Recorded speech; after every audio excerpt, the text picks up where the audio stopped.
home.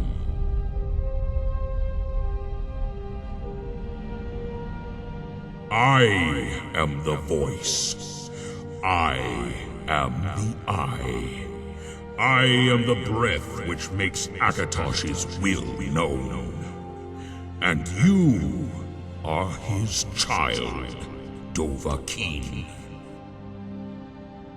You are the gatherer of the symbols of those who came before you, brought here to beseech his lordship to do thine bidding.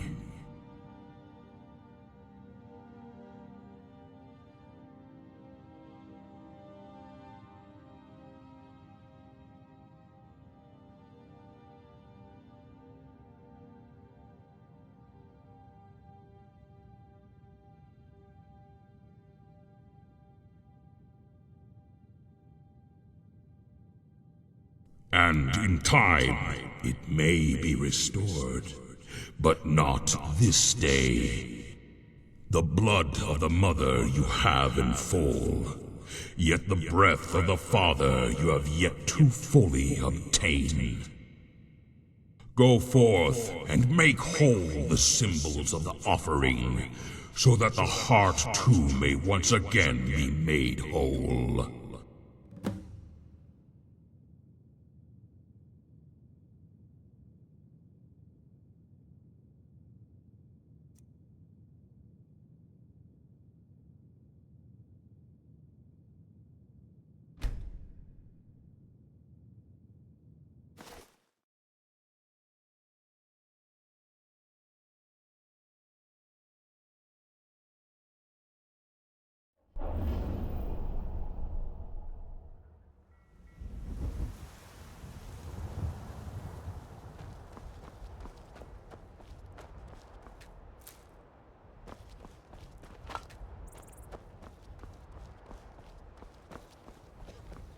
The winking skeevers got warm beds and cold meat. They look like you could use both.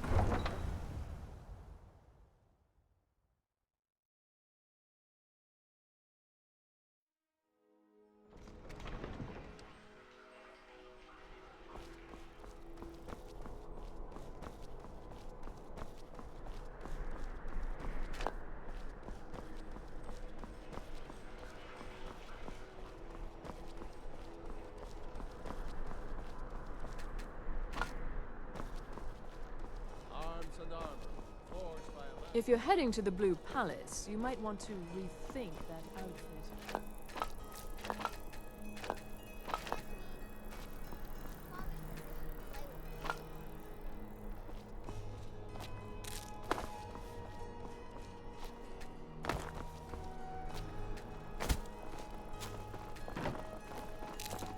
Papa says I won't see Rob here anymore, but he wouldn't tell me why not.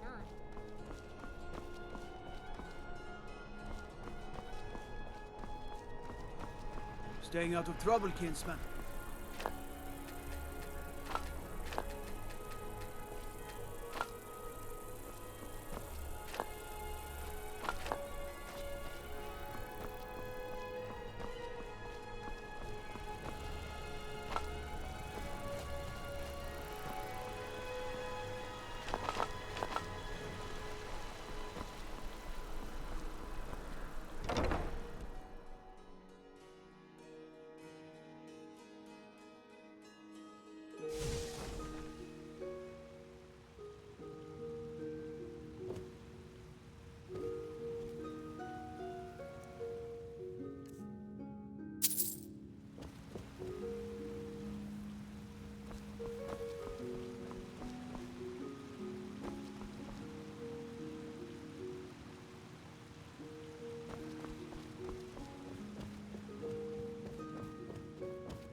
How can I help?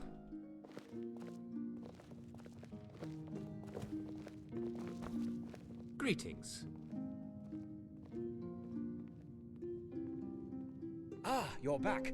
Were you successful? Are you serious?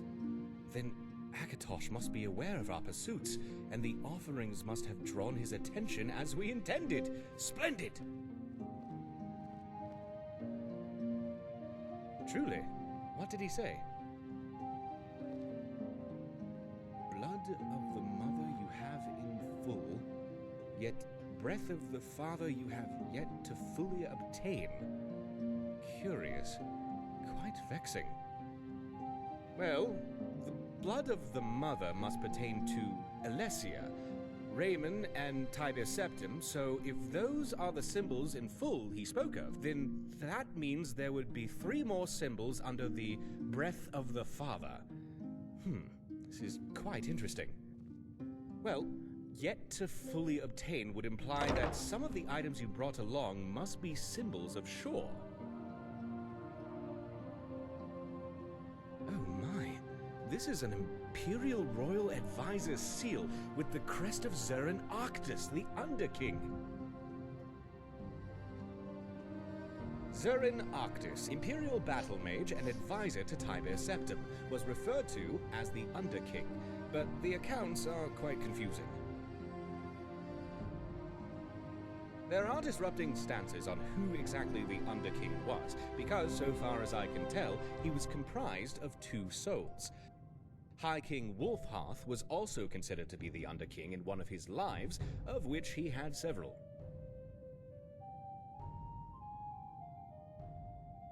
In one of Wolfhearth's lives, he was allied with Tibia Septim and Zurin Arctus.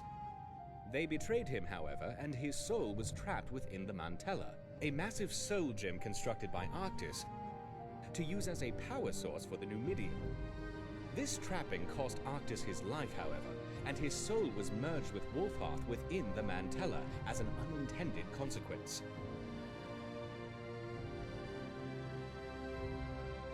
Wolfhearth was bound to Tibia Septim as Dragonborn and with the title of Ismir. And Arctus was bound by way of his soul, merging with Wolfhearth and sharing the title of Underking. So therefore, Zurin Arctus must be one of the 3 representing this breath of the father. The truth of divinity resides in the will of the worshipper. Most of what is true in our world is because we simply choose it to be.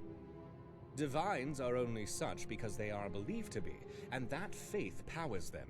Much of what exists in the heavens is mantled or reflected here on Nirn. So a shared title does very much mantle itself to a shared connection in some way. Well, I would surmise breath to mean the voice or the Thume.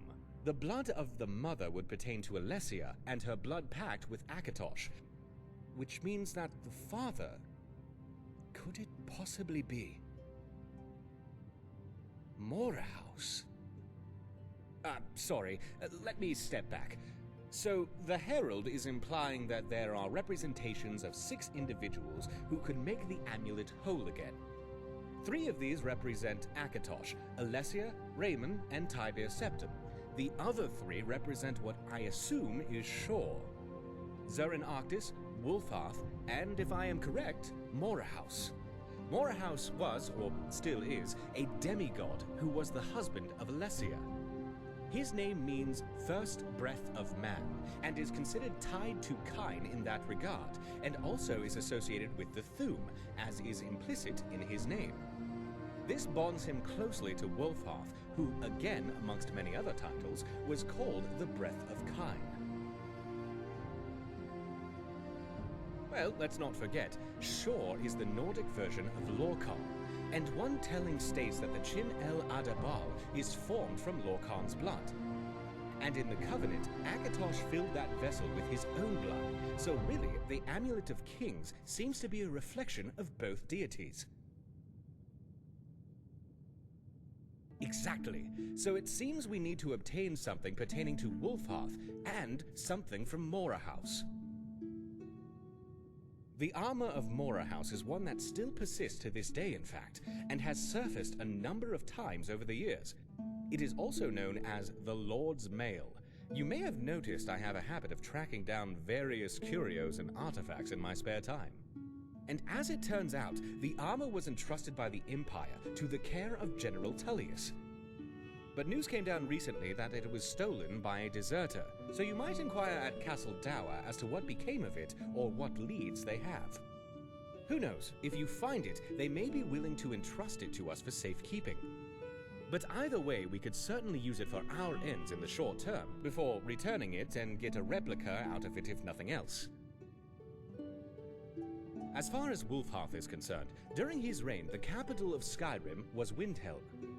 From what I remember, there are various dedications to the High Kings of old around the city, which chronicle their deeds and record their deaths.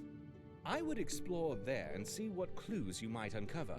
He also resided in the very same palace of kings that stands today. Once you have the remaining relics, you should be ready to return to Sangrator by way of the Ayleid Waystone and appeal to the Herald of Akatosh. If I do not see you again before then, take care of yourself. And as always, I'm here if you need me for anything. See you around.